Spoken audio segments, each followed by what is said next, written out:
Baik, Datuk Seri, hari ini kita berada di tengah-tengah anak-anak muda. Sebenarnya ini bukan anak muda semata-mata, tetapi inilah sebenarnya masa depan negara Malaysia. Dan kita melihat bagaimana Datuk Seri, saya sering mengikuti Instagram Datuk Seri, TikTok dan sebagainya, bagaimana Datuk Seri hebat, begitu agresif seperti anak muda. Dan Datuk Seri juga pada usia yang apa? Seperti anak muda. Dengan memang, saya tua ke? Memang muda. Jaga baik. Ya, Datuk Seri. Jadi bagaimana, apakah harapan Datuk Seri terhadap anak muda? Kalau kita lihat dulu, kita lihat Sultan Muhammad Al-Fatih di usia 21 tahun mampu untuk membuka Konstantinopel. Dan kita lihat bagaimana pemimpin-pemimpin muda mampu menggegarkan dunia. Dan Datuk Seri sendiri pada usia 27 tahun pernah dipenjara disebabkan perjuangkan hak orang miskin. Jadi Datuk Seri, untuk anak-anak muda pada hari ini yang akan melakar sejarah masa depan, apakah harapan Datuk Seri? Semalam saya sembahyang maghrib di masjid mana tadi? Aisyah. Okey. Aisyah. Apa nama? Aisyah. Okey. Siapa yang ikut saya semalam? Oh ya. Tapi yang di sini tak terikut. Ada? Oh ya. Saya tertarik sebab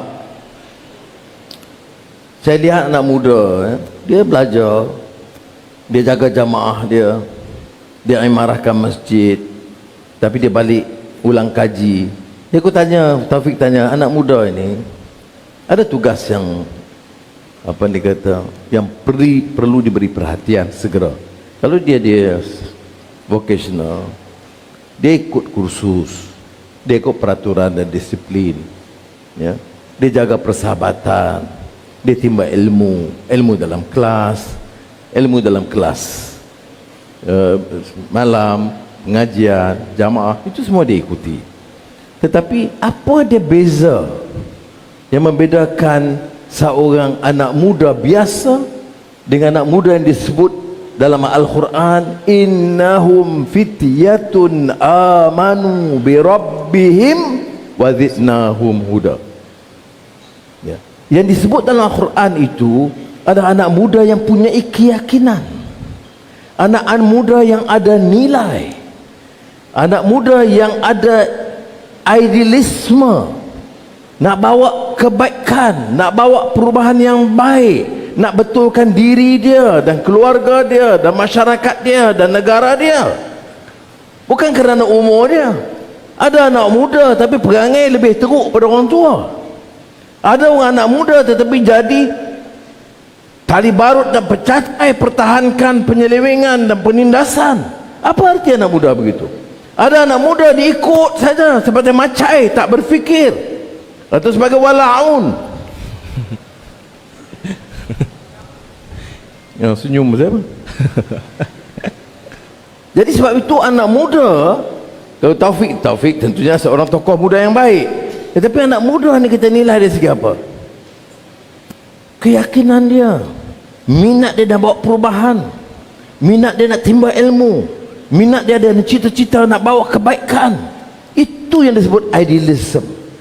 Yang disebut dalam Al-Quran, beda anak muda biasa dengan anak muda yang disebut dalam surah Al-Kahfi itu, anak muda yang punya cita-cita murni dan mulia untuk dirinya. Tentunya kerana kita mula dengan ibda binafsik, daripada diri, dengan masyarakat dan negara. Jadi saya harap kita faham, ya. Jangan tahu kami anak muda minta hak. Anak muda bagaimana yang minta hak? Anak muda yang punya keyakinan. Anak muda bagaimana yang boleh kita fikir boleh bawa perubahan. Anak muda yang cari arti kebenaran dan keadilan, dengar dan nilai, benar atau tidak, kaji, dan tidak jadi pak turut ikut membuta tuli. Saya nak jadikan negara ini, sekarang saya beri amanah untuk mengetuai, supaya anak muda itu generasi baru yang boleh berfikir, boleh menimba ilmu, boleh menilai dengan baik, ya. dan tahu apa dia mungkar, apa dia kezaliman, apa dia penindasan, apa dia penipuan. Sama ada orang politik atau profesional, kita tak peduli. Ngalah kita tak peduli parti mana pun. Kalau dia salah, dia tetap salah. Nilainya bukan di serbannya, bukan di batiknya, bukan di janggutnya. Nilainya pada percakapan dan amalannya. Boleh itu, ha? Setuju? Sebab apa setuju? Sebab apa setuju? You setuju, ha? Boleh? Tak faham yang saya sebut ni? Tak faham, maknanya kita boleh jadi orang baik ni apa dia? Bukan umur. Dia dah berpeluh dah. Saya belum tanya soalan, dia dah berpeluh dah. Jom, okey. Ya, maknanya yang saya nak sebut di sini, ya, tentang soalan anak muda, bagi saya sangat penting. Sebab orang kata, kami anak muda. Ya, anak muda bagaimana? Kalau disiplin kita tak ikut, ilmu kita tak minat, akhlak pun tak ada, nilai yang baik, yang ma'ruf, yang mungkar, tak ada kita bedakan, di antara orang yang merompak dengan orang yang tidak pun tak boleh kita bedakan. Kita tak melahirkan anak muda begitu.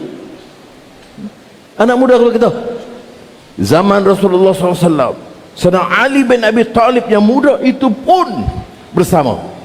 Ataupun kata Dr. Taufik, Muhammad Al-Fatih yang 21 tahun. Tapi anak muda bagaimana? Nilai bagaimana? Semangat bagaimana? Idealism bagaimana? Ini kita pupuk. Senang? Tidak. Dia melalui usaha yang bersungguh-sungguh, membaca, mendengar, menilai dengan baik. Taufik. Okey.